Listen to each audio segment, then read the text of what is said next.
Hello students, today we are going to start one of the important chapter in physical chemistry, that is electrochemistry. Okay, now in this chapter we discuss about application of redox. 11th में आपने redox reaction पढ़े हैं. अब routine life में redox कहाँ पे helpful है for the human being, वो सब आपको इस चैप्टर में पढ़ना है. 11th में आपने जो रेडॉक्स पढ़ा था उसमें उसका नेचर पढ़ा था, उसकी डेफिनेशन आपने पढ़ी थी, हाउ टू बैलेंसिंग रेडॉक्स, ये सब हमने पढ़ लिया है. लेकिन उसकी जो एप्लीकेशन है उसके बारे में हमें चैप्टर में डिस्कस करना है. So keep it in mind, this chapter deals with application of redox. ये पहले आपको पता होना चाहिए. ओके, और ये पूरा जो चैप्टर है बेसिकली इसमें आपको दो सेल पढ़ने हैं, जस्ट दो सेल पढ़ने और कुछ नहीं है. One that is electrochemical cell and another is electrolytic cell. ये आपको पता होना चाहिए. मतलब आपको दो ही सेल पढ़ने हैं बस, इन शॉर्ट. फिर भी एक चैप्टर को मैंने टोटल 4 सेक्शन में डिवाइड किया है. टेक्स्ट बुक में जो सीक्वेंस है वो प्रॉपर नहीं है, तो हम आइडियली सीक्वेंस के बेस पे पढ़ेंगे. जो हमारा पार्ट 1 है, दैट इज पार्ट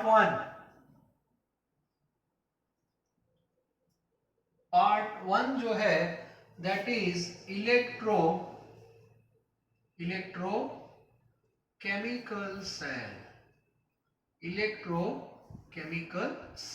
ये क्लियर होना चाहिए. ये हमारा पार्ट 1 है. ओके, और ये जो सेल है उसमें रेडॉक्स रिएक्शन होते हैं. हमारे घर पे ड्राई सेल आपने देखा होगा, कार में लेड स्टोरेज सेल होता है. All are electrochemical cell.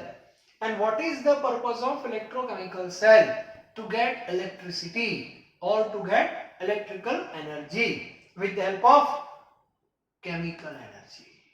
ये जो सेल है उसका पर्पस आप देखना, conversion of chemical energy into electrical energy होगा. तो सेल हम बाद में पढ़ते हैं. सबसे पहले इस सेल बनाना है ऐसा दिमाग में कैसे आया, वो भी एक बात है. ठीक है, तो उसके लिए हम थोड़ा 11th में जाते हैं. ओके, 11th में आपने जो रेडॉक्स पढ़ा था उसमें कुछ रिएक्शंस आपने पढ़े हैं. एक सिंपल मैं एग्जांपल ले रहा हूं, बहुत इंटरेस्टिंग है, और एक बॉटम से हम स्टार्ट करने वाले हैं. फॉर एग्जांपल आपके पास कॉपर सल्फेट है, CuSO4 in terms solid phase like NaCl. In CuSO4 we know Cu2 plus and SO4 minus 2. Both ion connect with ionic bond, that is like electrostatic attraction. ये आपको पता होना चाहिए. मतलब इसमें already exchange of electron हो गया है. How many electron exchange between copper and SO4 and that is 2. तो अभी आपके पास है CuSO4 सॉलिड है, मतलब कॉपर के 2 इलेक्ट्रॉन SO4 minus 2 के पास है. But configuration like this, Cu2 plus surrounded by SO4 minus 2, SO4 minus 2 surrounded by Cu2 plus, मतलब दोनों आयन एक दूसरे के नजदीक में है. तो कॉपर के अपने 2 इलेक्ट्रॉन SO4 के पास है, तो कॉपर को कोई दिक्कत नहीं है. ठीक है, मुझे दिखाई तो दे रहा है ना, ऐसा लॉजिकली थोड़ा आपको सोचना है. ओके, अब देखो हम क्या कर रहे हैं. अब हमने एक बीकर लिया और एक बीकर में पानी ले लिया. Clear? Now we are going to prepare solution. Chapter 2 पढ़ लिया पूरा हमने. तो ये वाटर है, that is solvent, और आपने CuSO4 को पानी में डिसॉल्व कर दिया. Okay, so which phenomena occur? That is dissociation. Okay, so dissociation take place and Cu2 plus and SO4 minus 2 ions are separated, not produced. This is not ionization, this is dissociation. ये clear होना चाहिए. तो दोनों ion क्या हो गए? Separate हो गए. and we have solution, and Cu2 plus surrounded by water and SO4 minus 2 also surrounded by water. It means hydration take place. तो इसमें एक्चुअली हाइड्रेशन हो गया. ओके, चलो अब टेंडेंसी चेंज हो रही है. अब देखो, अब लॉजिक क्या है, ये सॉल्यूशन हो गया. ओके, पहले Cu के पास SO4 नजदीक में था जब वो सॉलिड फॉर्म में था तब. अब ऐसा नहीं है. अब Cu2 प्लस जो है that is surrounded by molecules of water. अब इस स्टोरी में आपको बता रहा हूं. अब ये जो Cu2 प्लस है उसका नेचर अब चेंज हो रहा है. Cu2 प्लस के दो इलेक्ट्रॉन SO4 के पास चले गए हैं. डिस्टेंस थोड़ा ज्यादा हो गया है. अब Cu2 प्लस ने SO4 को बताया कि यार मेरे दो इलेक्ट्रॉन मुझे वापस दे दो बस. SO4 ने बोल दिया नहीं नहीं मिलेंगे. पहले क्यों दिए थे? वो भी बात सही है. तो SO4 ने Cu2 प्लस को ना बोल दिया कि इलेक्ट्रॉन तुम्हें नहीं मिलेंगे. ओके, और सॉल्यूशन में आप देखना SO4 माइनस 2 आगे, Cu2 प्लस पीछे, मतलब दोनों आयन के बीच में ऐसे काइनेटिक एनर्जी के फॉर्म में बस दौड़ते रहते हैं, दौड़ते रहते हैं. बाहर से पूरा सॉल्यूशन आपको किस कलर का दिखाई देगा? ब्लू कलर का. वो भी बात सही है, लेकिन सॉल्यूशन के अंदर टेंशन है. सॉल्यूशन के अंदर टेंशन है, और टेंशन में ज्यादा कौन है? Cu2 plus. ठीक है, ओके. अब इस सिचुएशन में हमने बाहर से एक जिंक रोड या तो जिंक स्ट्रिप आपने ऐड की, और वो किस फॉर्म में है? सॉलिड. अब जैसे ही जिंक की एंट्री हुई, Cu2 प्लस जो है उसका नेचर तो फिक्स ही था, टू गेट इलेक्ट्रॉन. अब SO4 ने तो ना बोल दिया, तो Cu2 प्लस है वो ऐसे दौड़ता रहता है उसके आगे पीछे. किसके आगे पीछे? Zinc road. यस, घूमता रहता है around zinc rod to get electron. जैसे आप टेंपल में जाते हो, पापा के साथ गए, जैसे ही आपकी कार वो एरिया में एंट्री लेगी, जैसे आप पार्क करोगे, आपने देखा होगा आपकी जो कार है उसके आसपास कुछ लोग घूमते हैं. कौन?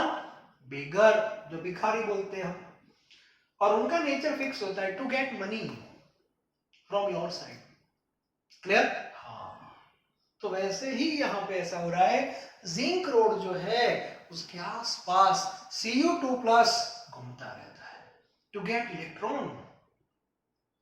ओके, अब मुझे बताओ, जो बेगर है जो आपकी कार के आसपास घूमते हैं, उसको पैसा देना है कि नहीं देना है? वो कौन डिसाइड करेगा? वो तो हम डिसाइड करेंगे ना. ठीक है, वैसे ही जिंक रोड डिसाइड करेगा कि मुझे Cu2 प्लस को इलेक्ट्रॉन देना है कि नहीं देना है.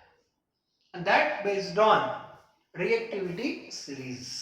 तो 11th में ही पूरी सीरीज है in the form of EMF series with mathematical value.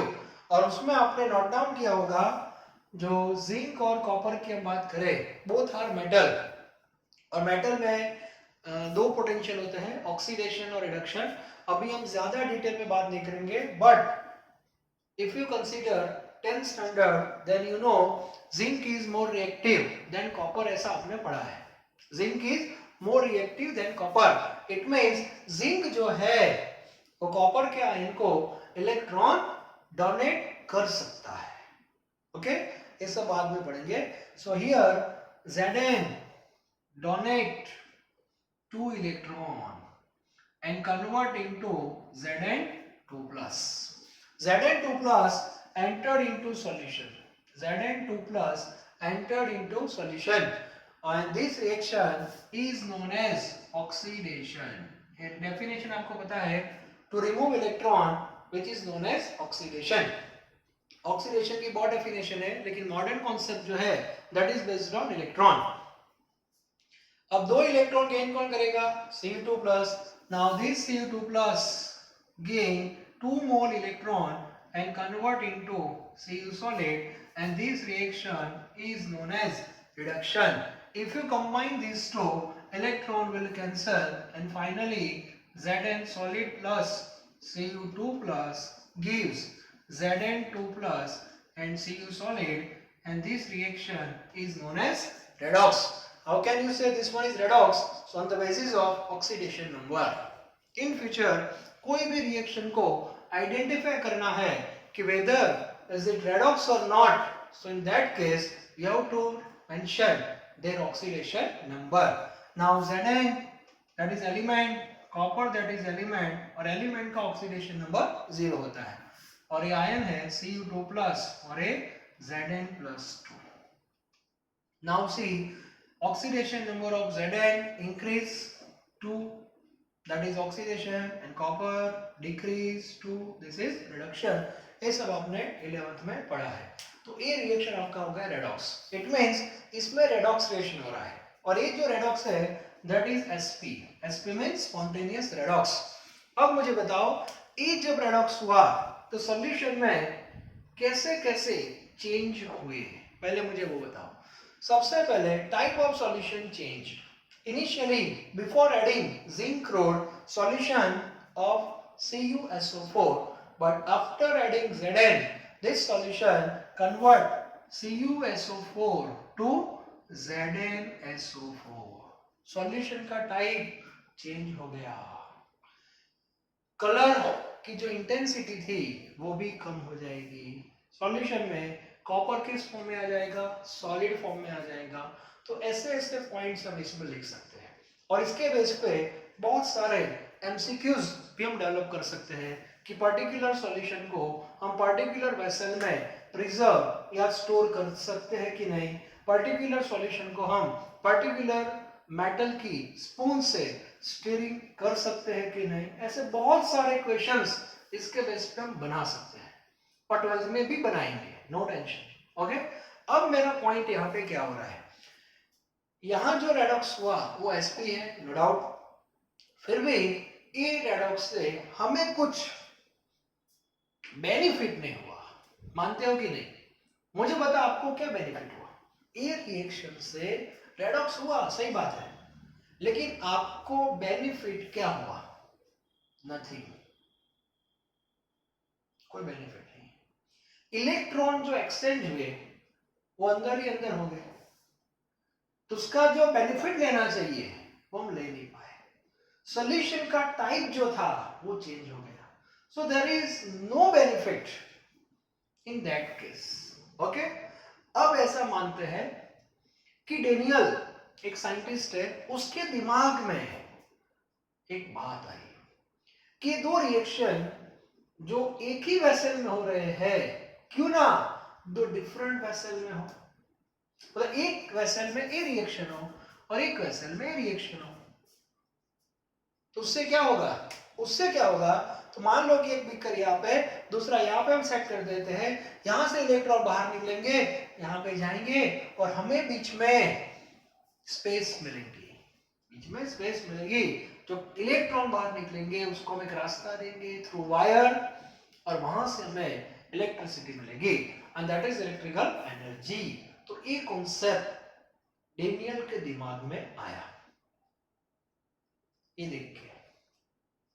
तो हमारा चैप्टर अब स्टार्ट हो रहा है. ओके, और वो जो सेल बनाया that is known as Daniell cell, और you can say electrochemical cell. Electrochemical that is a general word, and Daniell that is a specific. Okay, तो सबसे पहले डेनियल ने जो सेल बनाया उसके बारे में हम डिस्कस करते हैं, और केमिस्ट्री की लैब में हम डेनियल सेल बना सकते हैं एक प्रिंसिपल के बेस पे. फिर कंपनी वाले उसको मॉडिफाई करेंगे, और उसमें से रूटीन लाइफ में हम जो सेल यूज करते हैं वो बना सकते हैं, लेकिन जो प्रिंसिपल रहेगा वो सेम रहेगा. ओके, तो पार्ट 1 अब हम स्टार्ट कर रहे हैं, that is electrochemical cell. So all the student write down questions. Question लिखो.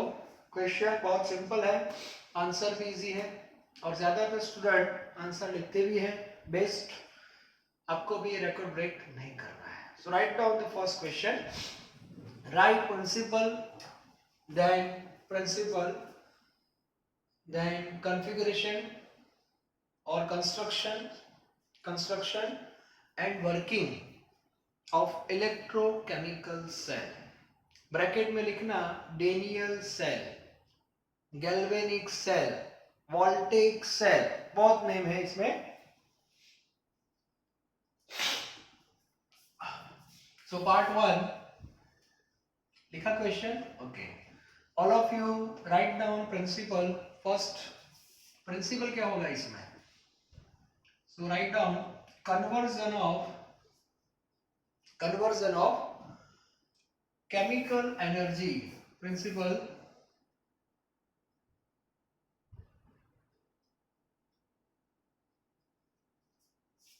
conversion of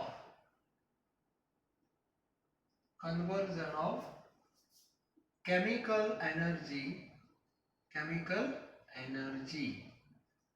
into electrical energy.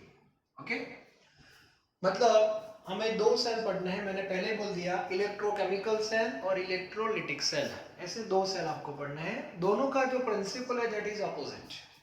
Okay, और दोनों में कैसे लिंक है वो भी मैं आपको बता दूंगा. और एक बार एक चैप्टर क्लियर हो जाएगा कॉन्सेप्ट आपका, फिर आप कोई भी न्यूमेरिकल इसका सॉल्व कर सकते हो.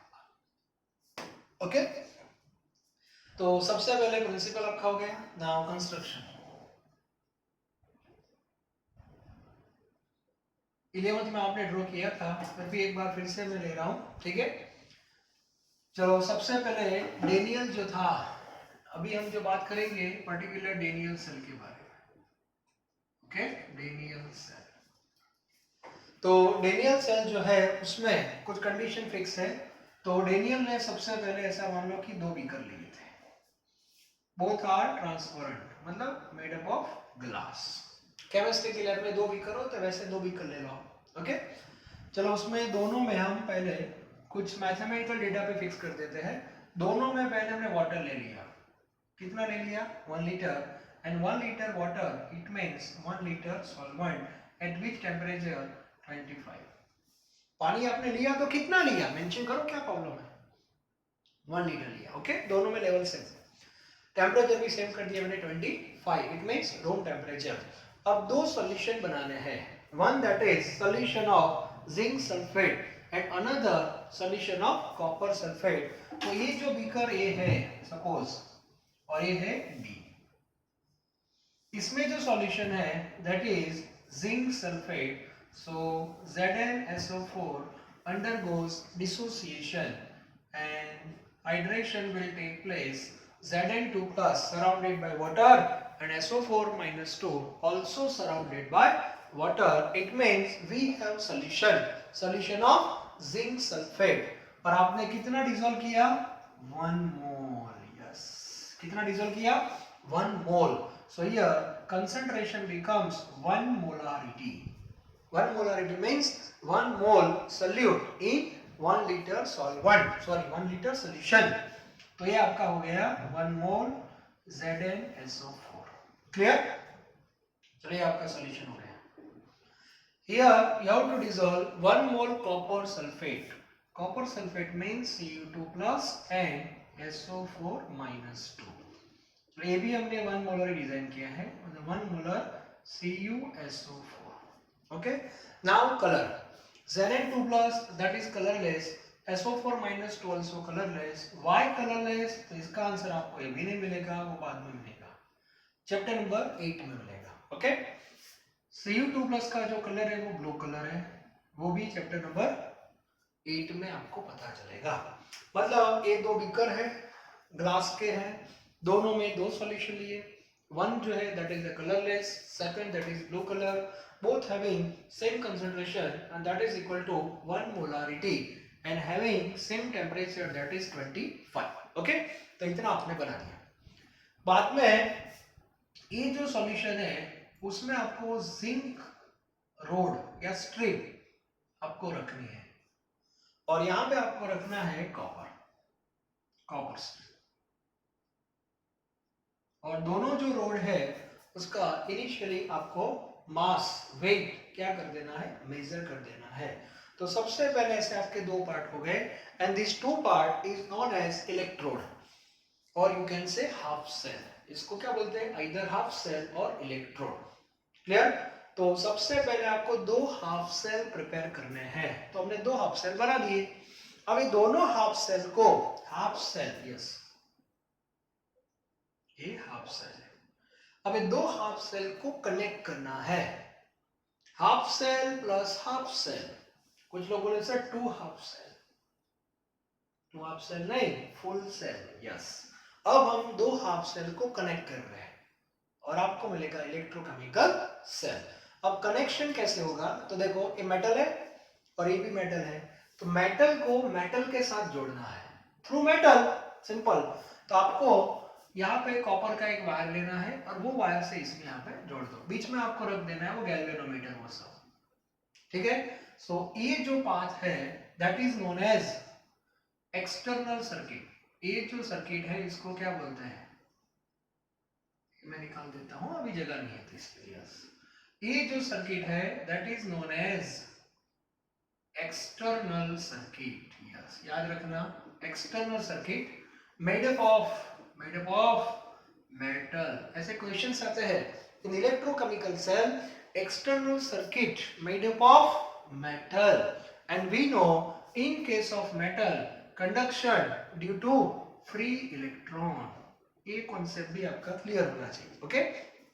मेटल में जो कंडक्शन होगा that is metallic conduction and that is due to free electron. तो ये आपकी एक सर्किट हो गई, कौन सी, external. It means 50% circuit completed, okay. Now another 50% circuit that is made up of solution। तो ये पार्ट क्या है, सॉल्यूशन, ये पार्ट भी सॉल्यूशन है। तो सॉल्यूशन को सॉल्यूशन के साथ कनेक्ट करना है थ्रू सॉल्यूशन।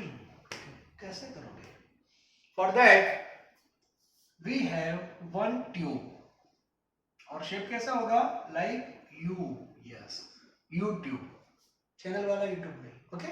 तो ऐसे एक यूट्यूब है, इसके दोनों जो एंड है that is closed with help of cotton plug, yes यहाँ पे कॉटन प्लग होता है जिससे दोनों एंड को एक लोग क्लोज कर देते हैं। And in this tube we have to fill one saturated solution and that is KCl or KNO3 और K2SO4, कोई भी आप सॉल्यूशन बना सकते हो। और सॉलिड फाइल लेना है तो अगर या तो जिलेटिन में आपको बनाना पड़ेगा, ओके, वो भी एक है। तो ऐसे आप सर्किट बना सकते हो और ये सर्किट जो है that is known as salt bridge.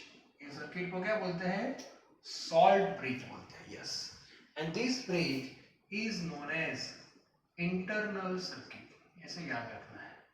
ये जो सर्किट है that is internal circuit made up of solution, and in solution conduction due to ions, yes ये क्लियर होना चाहिए।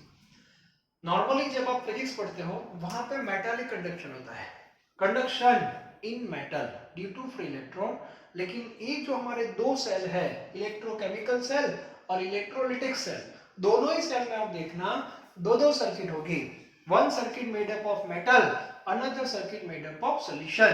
So you must know in case of metal conduction due to free electron, in case of solution conduction due to ions, ये clear होना चाहिए, okay. तो ऐसे दो circuit आपको बनानी है। Once both circuit completed, then immediately spontaneous reaction take place, that is redox। Immediately start हो जाएंगे। जैसे ही आप सर्किट कैसे बनाओगे, तो पहले थोड़ा बी केयरफुल, सर्किट कैसे बनाओगे आप, पहले कौन सी सर्किट आपको कंप्लीट करनी है, एक्सटर्नल, पहले ही बना दो, यूट्यूब लास्ट में रखना, ओके। सॉल्ट ब्रिज पहले से फिक्स कर देना, ऐसे बना के कॉर्नर प्लग फिक्स कर देना और ऐसे आपको रख देना है। सर पहले ये रखे बाद में बनाए तो क्या होगा, करंट लगेगा, लॉजिकल क्वेश्चन है। पहले आपने चलो मान लो कि सॉल्ट ब्रिज रख दिया, ओके, फिर आप क्या करोगे, वायर लोगे, वायर से यहाँ पे क्लोज करोगे और जैसे यहाँ पे क्लोज करोगे सर्किट क्लोज हो जाएगी, और जैसे सर्किट क्लोज हो जाएगी इमीडिएटली स्पॉन्टेनियस रिएक्शन स्टार्ट हो जाएंगे, that is redox. So be careful, first complete external then internal, ये थोड़ा लॉजिकल क्वेश्चन है और फंडामेंटल क्वेश्चन है। ओके, अब देखो क्या होगा, रेडॉक्स हो जाएगा।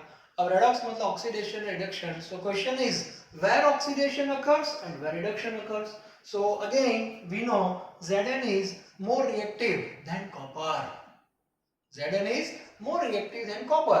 So Zn undergoes, यहाँ लिख रहा हूं मैं, अभी आगे लिखा था वो, Zn undergoes reduction.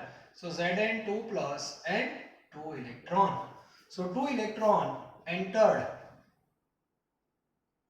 इन विच सर्किट, केमिस्ट्री में इसको रिएक्टेंट बोलते हैं, क्लियर, और इन दोनों को क्या बोलेंगे, प्रोडक्ट, क्लियर। तो हमारे पास जो प्रोडक्ट है वो दो फॉर्म में है, one that is ion, another that is electron. तो मुझे बताओ आयन किस सर्किट में जाएगा और इलेक्ट्रॉन किस सर्किट में जाएगा। सो यहाँ मैंने मेंशन कर दिया है, ओके। आयन जो है वो किस सर्किट में जाएगा, दो circuit made up of solution. तो Zn2+ कंपलसरी सॉल्यूशन में ही जाएगा और इलेक्ट्रॉन कहाँ जाएगा, एक्सटर्नल सर्किट में चला जाएगा। It means on this rod oxidation take place, therefore zinc rod is known as anode, that is negative. This is electrochemical cell in which anode is negative. ये clear होना चाहिए, कुछ लोग यहाँ पे कंफ्यूज होते हैं कि फिजिक्स में ऐसा पढ़ते हैं एनोड पॉजिटिव है, तो क्या गलत है, नहीं, एनोड पॉजिटिव भी होता है, एनोड नेगेटिव भी होता है, ये भी क्लियर होना चाहिए। जब आप इलेक्ट्रोकेमिकल सेल की बात कर रहे हो, that is like battery, one type of, तो वहां पे एनोड नेगेटिव होता है। जब हम इलेक्ट्रोलिटिक सेल पढ़ेंगे तब आप देखना वहां पे एनोड आएगा, वो पॉजिटिव होगा। कैसे, वो बाद में बताऊंगा, अभी नहीं, ओके। तो यहाँ पे एनोड नेगेटिव है। चलो अब ये इलेक्ट्रॉन यहां से इधर आएगा। अब ये इलेक्ट्रॉन जैसे यहाँ पे एंट्री लेगा कॉपर के ऊपर, तो Cu2+ पहले से ही वो कॉपर का जो रोड है ना उसके आसपास घूमता रहता है टू गेट इलेक्ट्रॉन, और जैसे ही वो इलेक्ट्रॉन गिरेगा वहां से इलेक्ट्रॉन आएंगे तो ये Cu2+ दो इलेक्ट्रॉन गेन करेगा and convert into copper solid. So cancel this two and finally we have Cu2+, Zn2+ and Cu, and this one is redox. हो गया कि नहीं। तो आगे मैंने जो रेडॉक्स लिखा था वही रेडॉक्स है, देखो यहाँ पे, और ये Cu2+ यहाँ पर डिपॉजिट भी हो जाएगा, यस डिपॉजिट होगा। तो आगे भी सेम रिएक्शन लिखा था मैंने, अभी भी वही रिएक्शन लिखा है, लेकिन डिफरेंस क्या है दोनों में, आगे वाला जो सेक्शन में शुरू में पढ़ा उसमें दोनों रिएक्शन सेम वेसल में हो गए। There is no benefit for exchange of electron, लेकिन यहाँ पे जो दो रिएक्शन हुए वो डिफरेंट वेसल में हुए। यहाँ पे ऑक्सीडेशन हुआ ए हाफ सेल में, ए हाफ सेल रिडक्शन हुआ, तो यहाँ बाहर से क्या निकला, इलेक्ट्रॉन, और इसको हमने एक पाथ दिया मेटल का, और ये जो पाथ है दैट इज इलेक्ट्रिसिटी। ये इलेक्ट्रॉन बाहर निकला, आप बोलोगे करंट बाहर थोड़ी आया, ये इलेक्ट्रॉन की डायरेक्शन है। कॉपर जो है इसको कैथोड बोलते हैं, क्या बोलते हैं, कैथोड, दैट इज पॉजिटिव। अब याद रखना इलेक्ट्रॉन और करंट का मीनिंग होता है आई, करंट का सिंबल आई है। इलेक्ट्रॉन और करंट की जो डायरेक्शन है that is opposite, conventional current बोलते हैं फिजिक्स में इसको, ओके। और फिजिक्स में आई का इंपॉर्टेंट ज्यादा होता है और केमिस्ट्री में ई का इंपॉर्टेंट ज्यादा होता है। तो केमिस्ट्री जब हम पढ़ेंगे तो डायरेक्शन किसकी दिखाएंगे, इलेक्ट्रॉन की, और फिजिक्स वाले आई की। हम बोलेंगे एनोड से कैथोड, फिजिक्स वाले क्या बोलेंगे, कैथोड से एनोड। तो फिजिक्स वाले जो बोल रहे हैं कैथोड से एनोड वो करंट की डायरेक्शन है, और हम जो बोल रहे हैं वो इलेक्ट्रॉन की डायरेक्शन है। तो क्वेश्चन अच्छी तरह पढ़ना, डायरेक्शन ऑफ इलेक्ट्रॉन है कि करंट है, ये भी आपका क्लियर होना चाहिए, ओके। बाद में ये दो रिएक्शन डिफरेंट वेसल में हो कि नहीं, तो हमें यहाँ पे करंट मिल गया, क्लियर। अब ये करंट है दैट इज इलेक्ट्रिकल एनर्जी। तो बैटरी है वन टाइप ऑफ, या तो सेल है, उसने आपको इलेक्ट्रिसिटी दे दी। इसका प्रिंसिपल क्या था, conversion of chemical energy into electrical energy. इस सेल का पर्पस है इलेक्ट्रिसिटी देना, बस फिनिश। अब इसने तो इलेक्ट्रिसिटी आपको दे दी, अब इसका यूज हमें करना है अकॉर्डिंग टू आवर रिक्वायरमेंट। जैसे आपको लगे कि चलो पापा मुझे पढ़ना है, अच्छी बात है, एज अ साइंस स्टूडेंट आपको पढ़ना ही चाहिए। तो बीच में यहाँ पे क्या रख दो, फिलिप्स का बल्ब रख दो, फिलिप्स का बल्ब, तो बल्ब ऑन हो जाएगा। Clear? Conversion of electrical energy into light energy. Yes papa मुझे नहाना है, गर्म पानी से नहाना है, तो बीच में क्या रख दो, heater. So conversion of electrical energy into heat energy. पापा मुझे गर्मी लग रही है, फैन चालू करना है, तो बीच में फैन रखो, fan. Conversion of electrical energy into mechanical energy, तो ए कन्वर्जन है। Once you get electrical energy, then you can convert that electrical energy into another form of energy according to your requirements. That's all. Clear? तो इस base पे electricity को हमें use करना है, लेकिन वो इलेक्ट्रिसिटी कहां से आएगी, वो कॉन्सेप्ट फर्स्ट टाइम यहां से डेवलप हुआ। एक केमिस्ट्री की लैब में होता है, तो एक प्रिंसिपल है, कंपनी वाले इसको मॉडिफाई करेंगे, आके देखना, और मार्केट में बेचेंगे ऐसे सेल को। अब ये मार्केट में नहीं बेच सकते आप, इसे कैसे बेचोगे आप, कैसे आप इसका यूज करोगे घर पे? घर पे हम रेडियल सेल यूज नहीं कर सकते, 2 बीकर बनाओगे क्या? ये तो एक अरेंजमेंट है, आपको बता रहे हैं कि ऐसे ऐसे हो सकता है, फिर कंपनी वाले उसको मॉडिफाई करेंगे और इस कॉन्फ़िगरेशन में कन्वर्ट कर देंगे, जिससे आप लोग रूटीन लाइफ में इसका यूज कर सकते हो। क्लियर? लेकिन पहले प्रिंसिपल तो पता होना चाहिए ना, तो अभी मैं प्रिंसिपल आपको बता रहा हूं। ओके? और ये जब रिएक्शन होगा तो Zn रोड है, उसका जो मास है, वेट है, दैट विल कंटिन्यूअसली डिक्रीजेस, और इसका मास कंटिन्यूअसली इंक्रीज होगा। Reason, Zn undergoes oxidation, see this reaction. और कॉपर का जो रोड है वो एज इट इज है, और उसके ऊपर तो नया कॉपर डिपॉजिट हो रहा है। ओके? तो उससे क्या हो रहा है कि कॉपर का जो वेट है, रोड है, उसका जो वेट है, दैट विल इंक्रीज। फिर आप बोलोगे सर ये कब तक चलता रहेगा? कुछ लोग बोलते हैं सर ये पूरा रोड जब तक खत्म नहीं हो जाता ना तब तक। सत्यानाश। इक्विलिब्रियम पढ़ा कि नहीं? पढ़ा कि नहीं equilibrium? All spontaneous reaction occur towards equilibrium condition.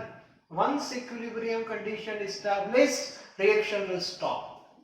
तो ये रिएक्शन कब तक चलते रहेंगे? Up to equilibrium condition. Minor change होगा मास में, you can not observe by naked eye, याद रखना आप, यू कैन नॉट ऑब्जर्व, उसके लिए वेट करना पड़ेगा, तब पता चलेगा हाँ इतना डिक्रीज हुआ, इतना इंक्रीज हुआ।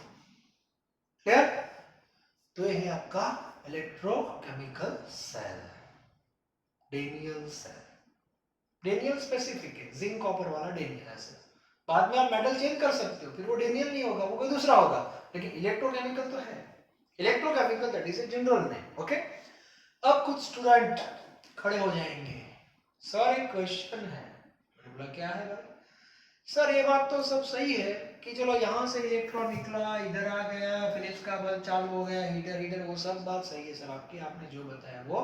सर बीच में सॉल्ट ब्रिज का क्या रोल है? सॉल्ट ब्रिज का क्या रोल है सर फिर बीच में? Interesting question. तो इसका आंसर मैं दे रहा हूं। What is the function of salt bridge? मान लो कि यहाँ पे फिलिप्स का बल्ब अभी ऑन है, अभी आप पढ़ रहे हो, ओके? और सॉल्ट ब्रिज भी अभी है। If you remove salt bridge from this cell, then what happen? Redox बंद हो जाएंगे। रेडॉक्स बंद हो जाएंगे मतलब फिलिप्स का बल्ब बंद, ऑफ हो जाएगा। सो ऐसा होगा? यस, डेफिनेटली ऐसा ही होगा। So what is the function of salt bridge? What is the function of salt bridge? तो salt bridge के दो फंक्शन है। The first one is to connect two solution। चलो ये तो दिखाई दे रहा है, दो सॉल्यूशन को कनेक्ट करना है, वो तो बेसिक फंक्शन है, बेसिक रिक्वायरमेंट है। Another important function of salt bridge that is to maintain maintain electrically neutrality. To maintain electrically neutrality. अब इसका मीनिंग क्या है? इसका मीनिंग होता है सॉल्यूशन को न्यूट्रल रखना होता है। हम बॉटम से स्टार्ट करते हैं फिर से एक बार। चलो मुझे बताओ, जब ये सॉल्यूशन आपने बनाया इनिशियल लेवल पे, पानी में बनाया, तो पानी में तो आपको पता ही है जितने H+ होते हैं उतने OH- है, therefore water is electrically neutral. Clear? Okay. बाद में आपने उसमें जिंक सल्फेट डाला था, तो जितना Zn2+ आया उतना ही SO4 - 2 आया। तो लेफ्ट साइड का जो सॉल्यूशन है उसमें Zn2+ और SO4 - 2 दोनों सेम थे कि नहीं? इनिशियल लेवल की बात कर रहा हूँ, मतलब ये सॉल्यूशन पहले इलेक्ट्रिकली न्यूट्रल था। अब यहां देखो तो ये सॉल्यूशन भी इलेक्ट्रिकली न्यूट्रली था इनिशियल लेवल पे। Now consider this reaction oxidation.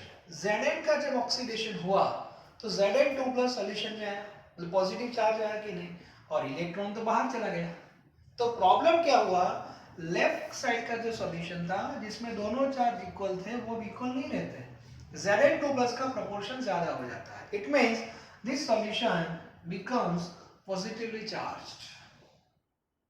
ये पॉजिटिव चार्ज हो गया क्योंकि Zn2+ का प्रोपोर्शन नेगेटिव चार्ज से ज्यादा हो गया।